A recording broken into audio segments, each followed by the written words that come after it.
കേന്ദ്ര സഹമന്ത്രിയായി സ്ഥാനമേറ്റ ശേഷം ആദ്യമായി കോട്ടയം ജില്ലയിലെത്തിയ ജോർജ് കുര്യന് ആവേശോജ്വല വരവേൽപ്പ്. ബിജെപി സംസ്ഥാന അധ്യക്ഷൻ കെ സുരേന്ദ്രൻ സ്വീകരണ സമ്മേളനം ഉദ്ഘാടനം ചെയ്തു. കേരളത്തിലെ ജനങ്ങൾ രാഷ്ട്രീയ മാറ്റം ആഗ്രഹിക്കുന്നു. അതിന്റെ തെളിവാണ് ലോക്സഭാ തെരഞ്ഞെടുപ്പിൽ എൻഡിഎ നേടിയ വളർച്ച.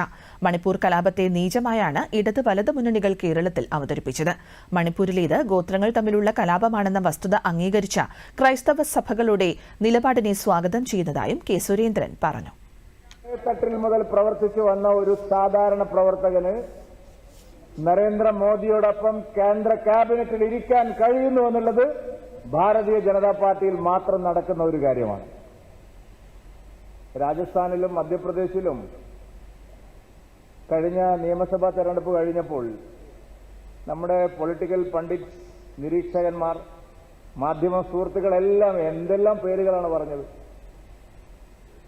രാജസ്ഥാൻ മുഖ്യമന്ത്രി പാർലമെന്ററി പാർട്ടി യോഗത്തിന് എത്തിയിട്ട് ഏറ്റവും പുറകിലത്തെ ബെഞ്ചിലാണ് ഇരുന്നത്. ഏറ്റവും പുറകിലത്തെ ബെഞ്ചിൽ. അദ്ദേഹം മുഖ്യമന്ത്രി പദവിയുടെ ഒരു തട്ടിലും അദ്ദേഹത്തിന്റെ പേരുണ്ടായിരുന്നില്ല. ഒരാളും അദ്ദേഹത്തിന്റെ പേര് പറഞ്ഞിട്ടേയില്ല. പക്ഷേ ഭാരതീയ ജനതാ പാർട്ടി, ശ്രീമാൻ നരേന്ദ്രമോദിജി, ശ്രീ അമിത്ഷാ, JP നഡ്ഡ അടങ്ങുന്ന നേതൃത്വം ആ ഒരു സാധാരണ പ്രവർത്തകനെയാണ് മുഖ്യമന്ത്രിയായിട്ട് തെരഞ്ഞെടുത്തത്.